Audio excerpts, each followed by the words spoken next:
नाथुला पास ऐसे फ्लैट है और उसके दोनों साइड में ऐसे पहाड़ हैं ऊंचे।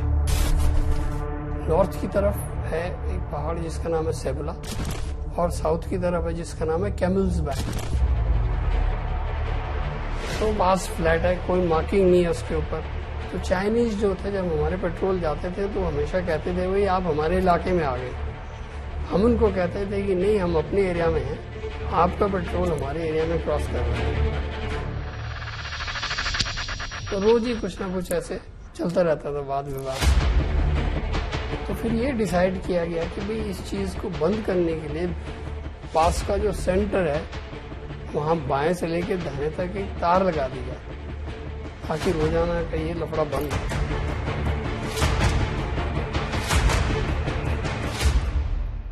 एक देश का अहंकार, एक राष्ट्र का संयम। 11 सितंबर 1967 में कैप्टन डागर साहब तार की बाड़ लगाने में लगे हुए थे। एक लोकेशन थी जहां पे भारतीय और चीनी सैनिक बामुश्किल 3 गज की दूरी पे थे। हमारी सीमा में हम फेंसिंग नहीं लगाएंगे। चीनी सैनिक और भारतीय सैनिकों के बीच में मौखिक वाद विवाद हुआ और इसी का परिवर्तन आखिर में हाथापाई में हुआ। एक देश का लालच, दूसरे देश का परोपकार।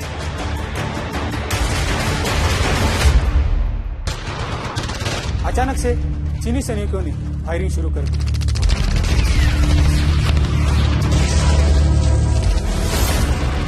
उन्होंने अपनी खुखरी निकाल के चीनी सैनिक जो थे उनके ऊपर अटैक किया और 2 चीनी सैनिकों को घायल कर दिया। 4 दिन के दौरान में हमने चाइनीज के जितने हमारे सामने बंकर दिखाई देते थे सब बर्बाद कर दिया और नई फायर।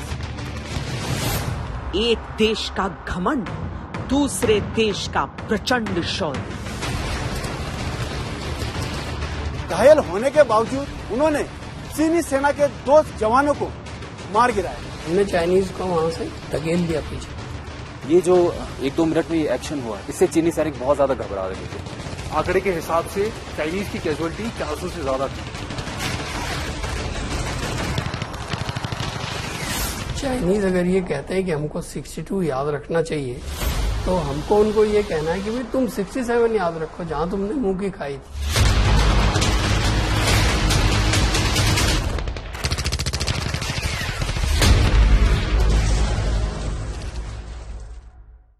नमस्कार, जय हिंद, वंदे मातरम। मैं हूं श्वेता सिंह।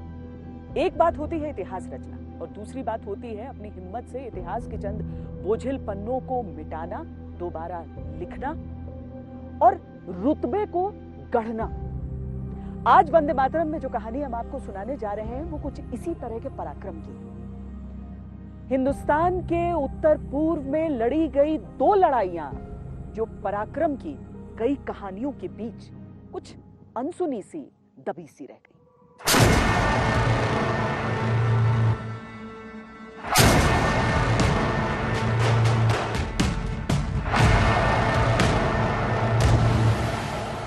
(1967) वो लड़ाई जिसने चीन का अहंकार चकनाचूर कर दिया। चाइनीज 62 की बात करते हैं लेकिन 62 में जहां उन्होंने मात खाई उसकी बात नहीं करते हैं। इसलिए हमारा ये कहना जरूरी है और बोलना चाहिए कि भाई तुमको हम 67 की याद दिलाते हैं, वहां क्या हुआ था जहां हमने आपके इतने आदमी मार दिए थे और आपको भगा दिया गया था इलाकों से। वो लड़ाई जिसने हिंदुस्तान का हौसला दिखाया था और चीन को उसकी हैसियत दिखाई थी। जो गुरखा आपको पता होगा वो खुखरी कैरी करते हैं और खुखरी के वार से ही जो चीनी सैनिक वहां पे मौजूद थे, इससे चीनी सैनिक बहुत ज्यादा घबरा रहे थे।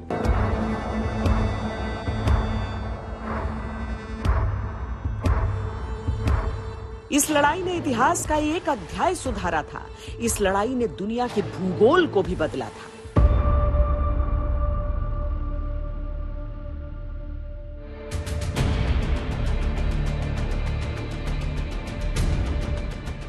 अपनी फितरत से मजबूर चीन इंच इंच जमीन हासिल करने की मंशा से सिक्किम की चौखट तक पहुंच चुका था।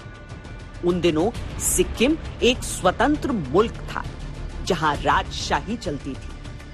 चीन की चालबाजियों को देख सिक्किम ने भारत से गुहार लगाई और भारत ने सिक्किम के संवेदनशील दर्रों पर भारतीय सेना की तैनाती कर दी थी। आप चाइनीज हिस्ट्री देखिए, बहुत सालों से, 1000 साल से चाइना जो है वो एक एक्सपेंशनिस्ट पावर है। उसमें और इंग्लैंड में ज्यादा फर्क नहीं है। उनका भी काम दूसरों को रूल करने का था, चाइनीज ने भी यही काम किया, अभी तक कर रहे हैं। तो उनको जो चीज समझ में आती है वो है सिर्फ शक्ति, पावर।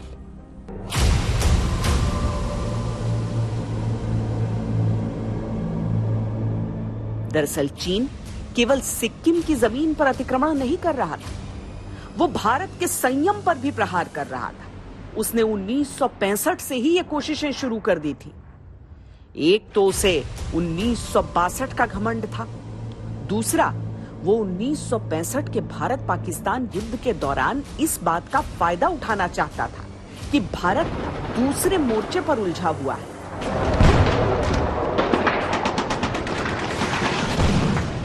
है 1965 में जो इंडिया पाकिस्तान वॉर चल रहा था, तो उससे हमारा जो मेन कंसंट्रेशन था वो पश्चिमी फ्रंट पे था।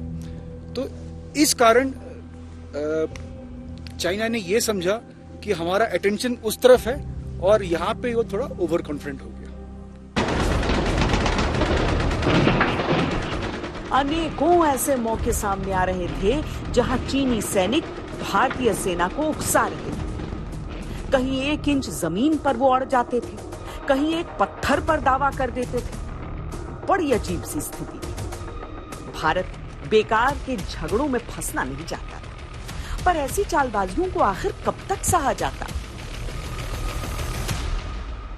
जो पास के इलाके होते हैं उन्हें समझिए, जिन्हें हम दर्रा कहते हैं। 2 शोल्डर्स होते हैं, 2 कंधों की तरह, जिसके बीच से एक रास्ता निकलता है। नाथुला के मामले में एक तरफ सेबुला, दूसरी तरफ कैमल्स बैक, जिसे ऊंटधार अब कहा जाता है। और इन दोनों ही जगहों पर भारत रणनीतिक तौर पर मजबूत कैसे था कि यहां पर हमारी आर्टिलरी की ऑब्जर्वेशन पोस्ट्स लगी हुई थी।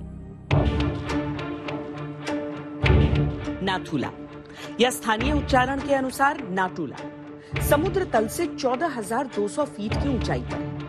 आज भी ये एक ऐसा इलाका है जहां भारत और चीन की सेनाएं एक दूसरे से केवल चंद कदम की दूरी पर तैनात हैं।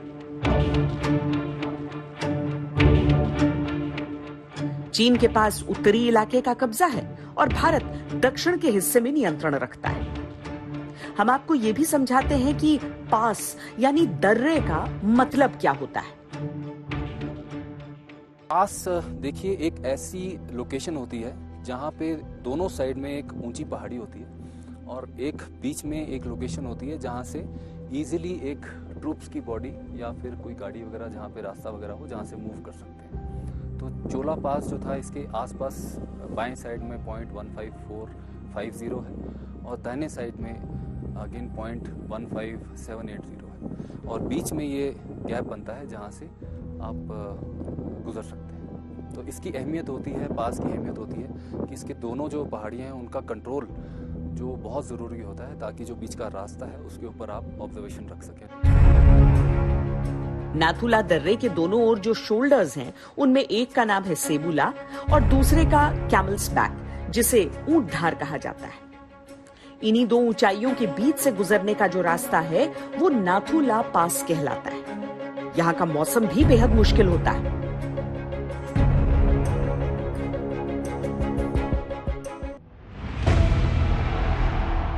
भारत के लिए मजबूती की बात यह थी कि सेबुला और ऊंटधार पर हमारी आर्टिलरी के ऑब्जर्वेशन पोस्ट मौजूद थे, यानी भारतीय तोपखाने की निगरानी पोस्ट, और वहां से चीन की पोजीशंस पर नजर रखी जा रही थी। इन दोनों पहाड़ियों से चाइना का पूरा इलाका नीचे का दिखता है, यातुंग तक दिखता है कैमल्स बैक से। तो वो बहुत ज़रूरी है। अगर फायर करना हो, उस फायर को देखने के लिए आपका ऊंचाई पे बैठे रहना बहुत आवश्यक है। तभी आगे का इलाका दिखता है, तभी आप फायर को करेक्ट कर सकते हैं। इनके बंकर पे लग रहा है कि नहीं लग रहा है, नुकसान हो रहा है कि नहीं हो रहा है। चीन को अहंकार था 1962 की जीत का, और ये वाकया 62 के केवल 5 साल बाद का है। कोई कहेगा कि 5 साल में भला क्या बदल सकता है, लेकिन बहुत कुछ बदल सकता है अगर शौर्य के पैरों में बुरे निर्णय की बेड़ियां न पड़ी हो तो। हिंदुस्तान में भी बहुत कुछ बदला था। कहने के लिए 1962 के बाद केवल 5 साल ही तो बीते थे। भारतीय सेना का शौर्य तो हमेशा रहा था, लेकिन नतीजे अब एक दूसरी कहानी कह रहे थे।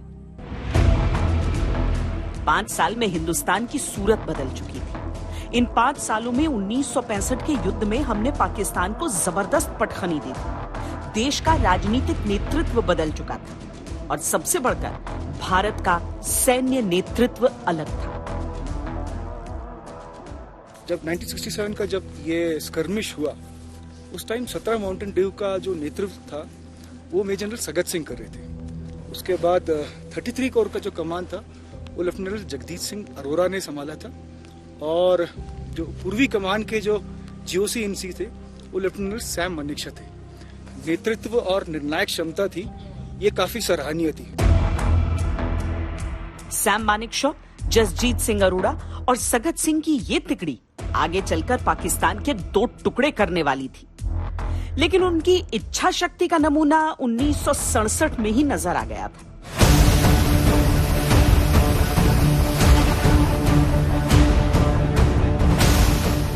उस समय चीन चाहता था कि भारत सिक्किम की सरहदों से हट जाए। इसके लिए वो तरह तरह के पैंतरे अपनाता था। इस इलाके में दोनों देशों की फौज बहुत करीब पेट्रोलिंग किया करती थी। सीमा के बंटवारे की कोई लकीर थी नहीं, लिहाजा हर रोज टकराव होता था।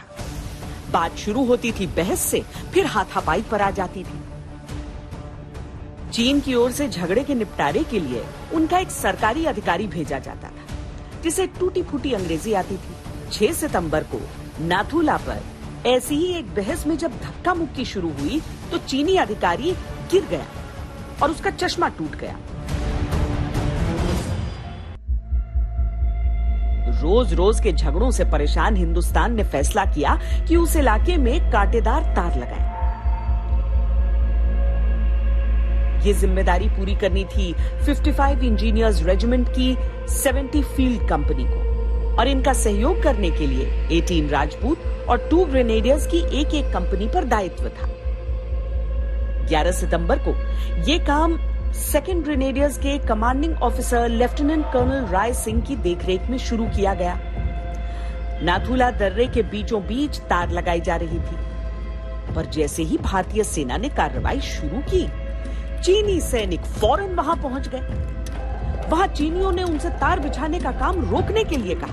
नहीं लगाएंगे और तुम्हारा भी नहीं लगाने देंगे। भारतीय सैनिकों ने इनकार कर दिया। कोई काम नहीं रोकेगा। फिर बहस शुरू और साथ ही हाथापाई। चीनी सैनिक चीखने लगे, चिल्लाने लगे, धमकी देने लगे।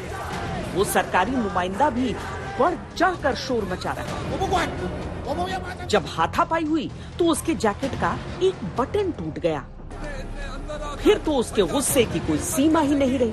1962 में की थी। 1962 ना है, 1967 है। तो आया तो जो 2nd ग्रेनेडियर के सीओ साहब थे, कर्नल राय सिंह, बाद में वो ब्रिगेडियर बन गए थे, वो गए और उनके साथ इनकी कहासुनी हो गई। तो मैं तो दूर था, मुझे सुनाई नहीं दे रहा था कि क्या हो रहा है, पर दिखाई दे रहा था कि इनकी आपस में बातचीत चल रही है और धक्का मुक्की भी हो गई। उसके बाद ये जो चाइनीज कमिश्नर था ये वापस अपने बंकर में चला गया। उस झड़प के बाद चीनी सैनिक वापस की ओर लौट गए। लगा जैसे शायद मामला खत्म हो गया है, लेकिन थोड़ी देर बाद एक बहुत तेज सीटी जैसी आवाज सुनाई दी, और उसके फौरन बाद अचानक चीन की तरफ से गोलियां चलने लगी। भारतीय सैनिक खुले में मौजूद थे, उनके पास कोई आड़ उस समय मौजूद नहीं थी।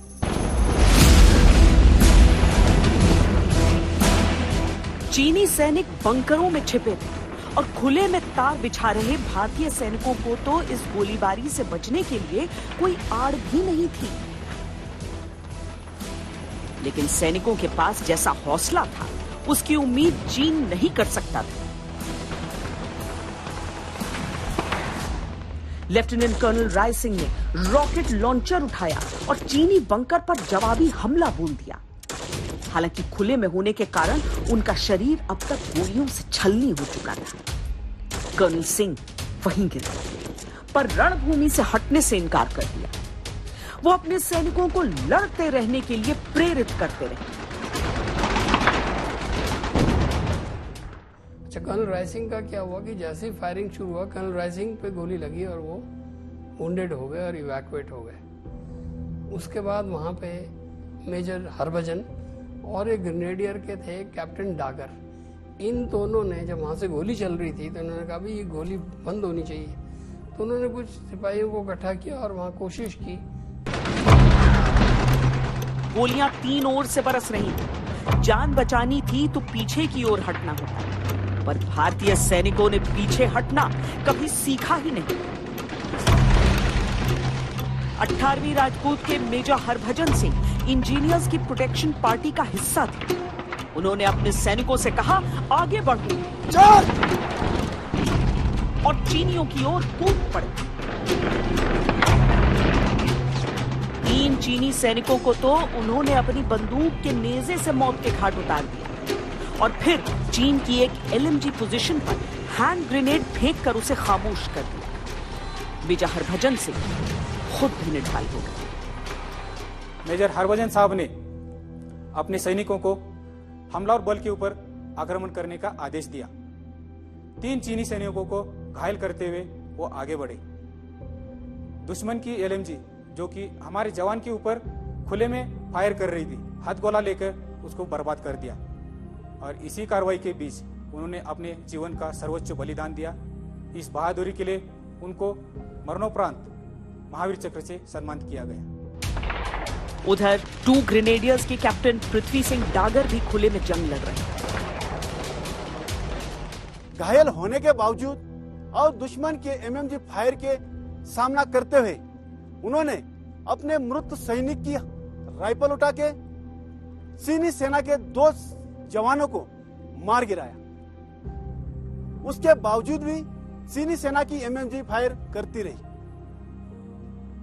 उनके पास कोई विफल ना होने पर उन्होंने आगे की ओर छलांग लगाते हुए निडर होकर दुश्मन के MMG बंकर के ऊपर कब्जा हासिल किया और MMG को शांत कराया। इस कार्रवाई के दौरान उन्होंने अपने प्राणों की आहुति दी। इस बहादुरी के लिए उन्हें मरणोपरांत कैप्टन पृथ्वी सिंह डागर साहब को वीर चक्र से सम्मानित किया गया। चीनियों के पास बंकरों की ओट थी, भारतीय सैनिक खुले मैदान में थे। वो लड़ते जा रहे थे, गिरते जा रहे थे, पर मैदान में डटे हुए थे। अब तक करीब 70 योद्धा वीर गति को प्राप्त हो चुके थे। तो हमारे जो आदमी थे वहाँ पे कोई कवर नहीं था, पूरा फ्लैट एरिया है। तो पहले 10-12 मिनट के अंदर बहुत कैजुअलिटी हो गई। 70 आदमी तो मारे गए और बाकी घायल हो गए। तो जैसे उनका फायर शुरू हुआ, हमने भी अपनी तरफ से फायर शुरू कर दिया, लेकिन वो बाहर नहीं थे, वो तो सारे बंकर में चले गए थे, तो उससे ज़्यादा नुकसान नहीं हुआ। भारत और चीन के बीच जो सीमाएं हैं, वहां पर अधिकांश जगहों पर आपको किसी भी तरह का डिमार्केशन नजर नहीं आएगा, कोई सरहद नजर नहीं आएगी, क्योंकि वो लाइन ऑफ एक्चुअल कंट्रोल का इलाका आता है। लेकिन सिक्किम के इन इलाकों में आप एक इंटरनेशनल बॉर्डर के तौर पर इस सीमा को देखेंगे। और नाथुला की ये जो सीमा है, यहाँ पर तो खास तौर पर आपको एक फेंसिंग भी नजर आएगी, और यही जो फेंसिंग है ये 1967 के इतिहास की ओर इशारा करती है। नाथुला के मैदान पर बरसती गोलियां, लहू की अंतिम बूंद तक लड़ते वीर थे, पर नाथुला को घेरे हुए 2 चोटियों पर तैनात भारतीय बंदूकों की ऑब्जर्वेशन पोस्ट भी थी, जिससे चीन बेखबर था। पहली चीज तो यह है कि सिक्किम में हम लोग जो हैं वो हाइट्स पे बैठे हुए हैं, इसलिए हमारी ऑब्जर्वेशन चाइनीज इलाके में बहुत ज्यादा है। चाइनीज की हमारे इलाके में कोई ऑब्जर्वेशन नहीं है, कोई नहीं देख सकते वो पीछे, सिर्फ वो सामने का इलाका देख सकते हैं। उससे बहुत फर्क पड़ता है, क्योंकि आर्टिलरी फायर जो है जब तक आप देख नहीं सकते तब तक आप वो कारगर नहीं होगा। सटीक जानकारी के साथ आर्टिलरी बंदूकों का निशाना इतना अचूक था कि चीनियों की आंखों के सामने विध्वंस का नाच होने लगा। पर चीन की अकड़ इतने से कहां टूटने वाली। वो तो जैसे आज धमकियां देता है वैसे तब भी देता था। लड़ाई के तीसरे दिन 14 सितंबर को उसने हवाई हमले की धमकी दे डाली। भारत न डरा न रुका। 3 दिन और 3 रात तक निरंतर गोलाबारी चलती रही, तब तक जब तक एक एक चीनी बंकर ध्वस्त नहीं हो गए। न तो चीन पलटवार कर पाया, न ही उसका कोई हवाई जहाज इलाके में दाखिल हो पाया। उसकी इज्जत और मोर्चे पर मौजूद सेना दोनों मिट्टी में मिल चुके थे। सकुचाते हुए ही सही, चीन ने अपना सबक सीख लिया। आखिरकार भारत ने दया खाकर 15 सितंबर को युद्ध विराम का ऐलान किया, लेकिन चीन को सुई की नोक भर जमीन नहीं लेने दी। नाथुला झड़प के दौरान भारतीय सेना के 2 ऑफिसर्स, 3 जेसीओज और 60 अन्य रैंक शहीद हुए और 145 जवानों से ज्यादा जवान घायल हुए। और वहीं अपनी खुफिया एजेंसीज के आंकड़े के हिसाब से चाइनीज की कैजुअलिटी 400 से ज्यादा थी। 15 सितंबर को तत्कालीन लेफ्टिनेंट जनरल सैम मानेकशॉ, जसजीत सिंह अरोड़ा और सगत सिंह की मौजूदगी में दोनों देशों ने फौजियों के शव एक दूसरे को सौंपे। लेकिन एक मोर्चे की मात से चीन के हौसले पस्त होने वाले नहीं। ऊपर से केवल 5 साल पहले भारत को हराने का गुरूर कुछ ऐसा उसके मन मस्तिष्क में समाया हुआ था कि वो अकड़ में दोहरा हुआ जा रहा। शौर्य में बहुत संयम होता है, लेकिन शौर्य के संयम को ललकारना कभी कभी बहुत भारी पड़ता है। चीन को भी ये पता चलने वाला था। नाथुला में जो सेटबैक उसे मिला था, उसकी भरपाई वो चाहता था कि चोला सेक्टर में करे। यहां पर अक्टूबर में एक बटालियन से दूसरी बटालियन की तरफ जिम्मेदारी जा रही थी। चीन ने सोचा क्यों ना इसका फायदा उठाया जाए।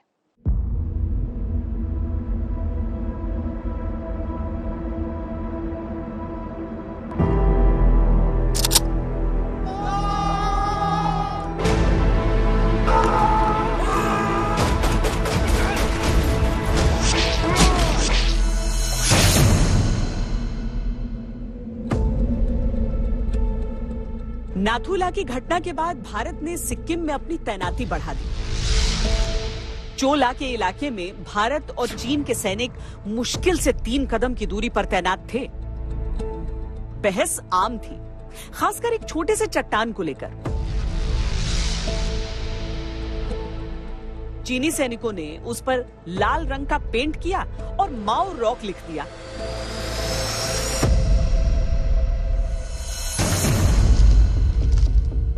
शुरुआती दिनों में चोला में 10 जैकरिफ की तैनाती थी, पर सितंबर के आखिरी हफ्ते में जैकरिफ बटालियन वहां से हट रही थी और 711 गुरखा राइफल्स को तैनात किया जा रहा था। चीन अक्सर ऐसे मौकों की तलाश में रहता था, क्योंकि उसे लगता था ऐसे समय पर वो भारत को थोड़ा पीछे धकेल पाएगा। 1 अक्टूबर 1967 को सुबह के करीब 9:15 बजे थे। नायब सूबेदार ज्ञान बहादुर लिंबू सबसे आगे खड़े थे। विवादित इलाके के उस पत्थर पर वो अपना दायां पांव रखकर बहस कर रहे थे। पॉइंट 15,430 फीट पर दोनों सेनाओं के संतरी भारत और चीन के महज 3 गज की दूरी पे थे। सुबह सुबह 711 गोरखा के नायब सूबेदार ज्ञान बहादुर लिंबू और चीनी संतरी के बीच में एक बोल्डर को लेकर के दोनों में बहस हुई, जो कि दोनों इसको अपना मान रहे थे। इस दौरान चाइना आर्मी ने हाथापाई की और मौखिक झड़प किया, लेकिन नायबदार ज्ञान बहादुर लिंबू ने इस फैसले को मानने से इनकार कर दिया। उस बोल्डर पर कब्जे को लेकर नायब सूबेदार ज्ञान बहादुर और चीनी सैनिक के बीच में थोड़ी झड़प हो गई। चीनी कमांडर ने उनका पांव लात मारकर हटा दिया। नायब सूबेदार ज्ञान बहादुर को गुस्सा आ गया। उन्होंने दोबारा अपना पांव उसी पत्थर पर रख दिया। परिस्थितियां बहुत तेजी से बदल रही थी। बेहद चालाकी से चीनी सैनिक बहस करते करते अपनी पोजीशन भी लेते जा रहे थे। नायब सूबेदार ज्ञान बहादुर ने ध्यान नहीं दिया कि वो घिर चुके हैं। तभी एक चीनी सैनिक ने मौके का फायदा उठाते हुए उन पर नेज़े से वार कर दिया। धार उनकी बांह से टकराई और वो घायल होकर वहीं गिर गए।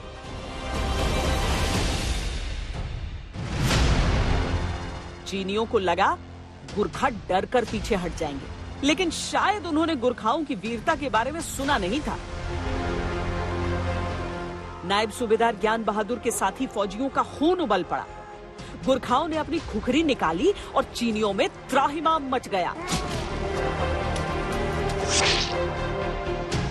राइफलमैन देवी प्रसाद लिंबू ने खुखरी से उस चीनी सैनिक के हाथ काट दिए जिसने उनके साथी पर वार किया था। अपने निडर और अचूक साहस से वीर गति को प्राप्त होने से पहले 5 चीनी सैनिकों को मार गिराया। राइफलमैन देवी प्रसाद लिंबू को उनकी इस वीरता के लिए भारतीय सरकार द्वारा वीर चक्र से सम्मानित किया गया। हमारा लड़का लोग ने जो है खुकुरी से काटने शुरू कर दिया, ठीक है ना। खुकुरी से काटते काटते काटते काटते चाइना के अंदर घुस गया हमारा 5 लड़का। एक लड़के ने काफी जोश में आके उसने कम से कम 7-8 चाइना को काट दिया। चीन को ऐसी प्रतिक्रिया का अंदेशा ही नहीं था। उसके सैनिक घबरा कर पीछे हटे, लेकिन पीछे हटना भी चीन की चाल थी। आड़ लेकर वो गुरखाओं पर गोलियां चलाने लगे। हिंदुस्तानियों की नजर से बचते हुए चीनी सैनिकों की एक टुकड़ी कुछ ही दूरी पर आक्रमण के लिए एकत्रित भी होने लगी। गुरखाओं की तैनाती इस इलाके में अभी पूरी तरह हुई भी नहीं थी। वो इलाके से पूरी तरह वाकिफ नहीं थे, पर वीरता की कोई कमी नहीं थी। सैनिक जानते थे कि चीन को जरा सा भी समय दिया गया तो वो हावी हो जाएगा। लांस नायक कृष्ण बहादुर राय और राइफलमैन देवी प्रसाद लिंबू ने स्थिति को भांपकर चीनियों पर चढ़ाई कर दी।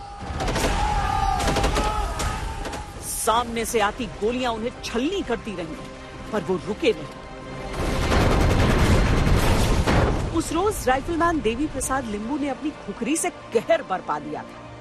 उन्होंने एक एक कर 5 चीनी सैनिकों के सर उनके धड़ से अलग कर दिए।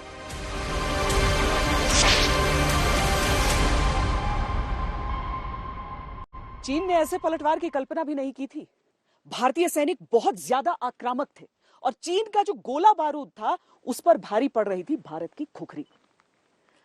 यह एक ऐसा मोर्चा था जहां पर लड़ाई किसी गतिरोध पर आकर नहीं रुकती थी, बल्कि भारतीय सैनिक चीनियों को पीछे खदेड़ कर ही दम लेते थे। चीनी सैनिकों के बीच भगदड़ सी मच गई। तभी दूर बैठे एक दुश्मन ने सीधे देवी प्रसाद लिंबू के सर पर निशाना साधा।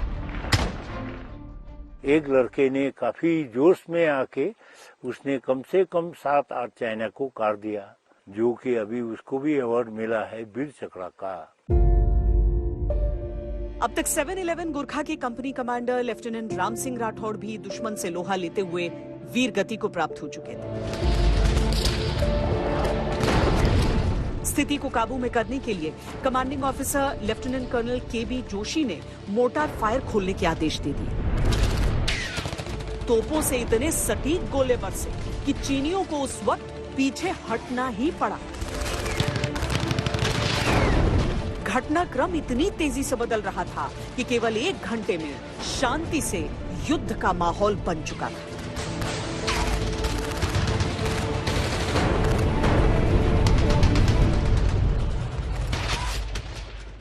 हमारा एक्टिविटी देख रहा था, तब तक गोली चला है। गुथम गुथ का लड़ाई तो हो गया खत्म, तो हम लोग तो गोली गोली का लड़ाई चल रहा था। जब तक डोमिनेट था तब तक गोली चला। जब डोमिनेट खत्म हो गया तब फिर हम लोग क्या किया, चाइना ने भी फायर स्टॉप, हमारा भी फायर स्टॉप। तो गोली गोली का बात है। हम तकरीबन 3.5 घंटे तक जो है 14,000 राउंड MMG से फूंक दिया था। अब जल्द ही चीन को समझ में आ गया कि उससे गलती हो गई। भारतीय पलटवार इतना जोरदार था कि सुबह के 10:15 बजते बजते उसे वहां से लौटना पड़ा। लेकिन केवल आधे घंटे के भीतर तमजे और राय गैप नाम की जगह पर चीनियों ने ताबड़तोड़ रॉकेट दागने शुरू कर दिए। एक गोला तो सीधा भारतीय बंकर पर गिरा। कई सैनिक उस एक वार से शहीद हो गए थे। चोला पास में हमारा एक कंपनी का लोकेशन था और टॉप जहाँ पर हमने अभी हमारा लेफ्ट साइड में पड़ता है चोला से ऊपर, यहाँ से अगर आप चाइना के तरफ फेस करके देखेंगे तो उसका नाम था टॉप। तो वहाँ पर था दूसरा मतलब कश्मीर का ट्रूप्स ठीक है ना। उस टाइम में वो लोग जो है JNK मिलिशिया के नाम से जानता था। उसको अभी बोलता है लाइट इन्फेंट्री रेजिमेंट। लड़ाई अभी खत्म नहीं हुई थी, पर चीनियों ने यह आभास दिलाने की कोशिश जरूर की। चीनी सेना ने हरी रोशनी के जरिए युद्ध विराम का संदेश देना शुरू किया। लेकिन कर्नल जोशी ने देखा कि एक ओर युद्ध विराम का संकेत है, दूसरी ओर चीनी सैनिक युद्ध के फॉर्मेशन में खड़े हैं। उन्होंने तत्काल उन पर फायरिंग शुरू कर दी। चीनियों को तितर बितर होना पड़ा।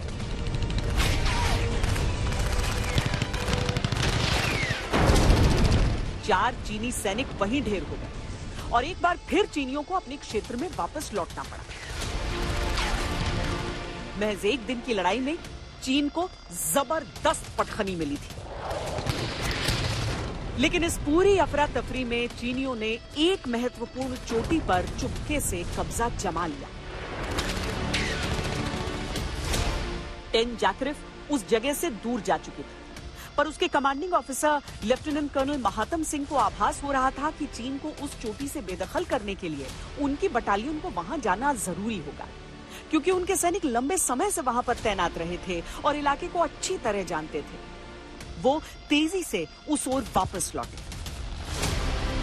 टेन जैकरिफ जो अभी उसी दिन निकल के नीचे वापस गई थी, बट उनको एरिया के बारे में था, वो यहाँ पे काफ़ी टाइम से थे, तो उनको फिर से वापस बुलाया गया था और उनके CO लेफ्टिनेंट कर्नल महात्म सिंह, जिनको बाद में महावीर चक्र भी मिला, उन्होंने अपनी टुकड़ी को लेके वापस जहाँ पे चीनी सैनिक थे वहाँ पे अटैक करके वापस उन पोस्ट को अपने कब्जे में लिया था और सिचुएशन को अंडर कंट्रोल लिया था। गुरखाओं की वीरता के साथ अब जैकरिफ की जानकारी जुड़ चुकी थी। चीन अब हिंदुस्तानी शौर्य के ग्रेट वॉल से टकराने वाला था।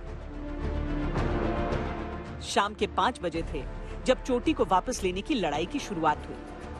थोड़ी थोड़ी देर में चीन मैग्नीशियम फ्लेयर फायर कर रहा था। ये बंदूक से दागी जाने वाली ऐसी रोशनी होती है जिससे अंधेरे में चंद सेकंड उजाला हो जाता है। भारत कूच करने के लिए पूरी तरह तैयार था, पर शायद उस मध्यम रोशनी में चीन को भारत की ताकत का अंदाजा हो गया था और रणनीति का आभास भी। हमने चाइनीज को वहां से धकेल दिया पीछे और तकरीबन 3 किलोमीटर पीछे जाकर के उन्होंने अपनी पोजीशन ली और आज तक वहीं पे हैं वो, जिसका नाम उन्होंने बहुत बैरिक्स लिखा हुआ है, क्योंकि बहुत सारी बैरिक्स थी जो कि हमने आर्टिलरी फायर से सब बर्बाद कर दी थी और अभी तक वहीं है चाइनीज। फिर वो दोबारा चोला पास के ऊपर नहीं आए। लगभग 2 घंटे तक वो फ्लेयर तो फायर करता रहा, पर गोली नहीं चलाई। अगली सुबह 8:15 बजे तक चीन पीछे हट चुका था। चोटी भारत के नियंत्रण में आ चुकी थी।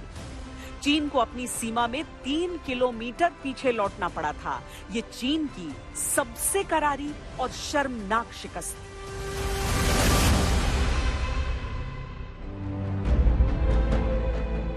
भारतीय रक्षा मंत्रालय के अनुसार नाथुला और चोला की 2 लड़ाइयों में भारत ने अपने 88 सैनिक गंवाए थे और 163 घायल हुए थे, जबकि 340 चीनी सैनिक मारे गए थे और 450 घायल हुए थे। ये पूरा जो इलाका है वो सामरिक रूप से बहुत ज्यादा महत्वपूर्ण है। पूरी लड़ाई होती है चोटियों के नियंत्रण के लिए, क्योंकि जो ऊंचाई पर बैठा है वो रणनीतिक तौर से ज्यादा मजबूत रहेगा ही। चीन की नजर अगर हम सीधे तौर पर कहें तो वो रहती है सिलीगुड़ी कॉरिडोर तक, यानी चिकन स्नेक तक पहुंचने के लिए, लेकिन भारतीय सेना उसके हर गलत मंसूबे के सामने चट्टान बनकर डटी हुई है।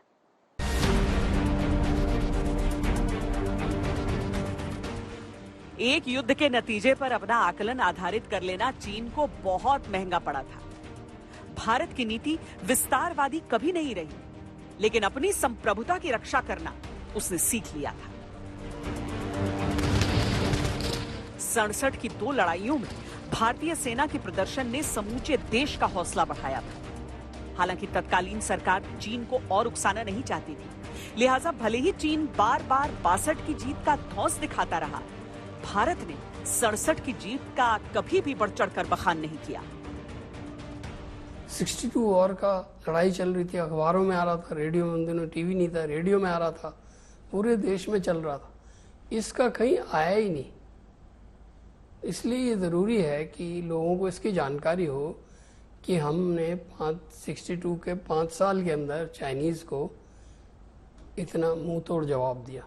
सरहद कहने के लिए केवल एक लकीर तो होती है, लेकिन मिट्टी को मां कहने वाले उसके जर्रे जर्रे की हिफाजत करते हैं। आज के लिए इतना ही। कैमरा पर्सन सैयद मोहसिन और योगेंद्र सिंह के साथ मुझे दीजिए इजाजत। वंदे मातरम।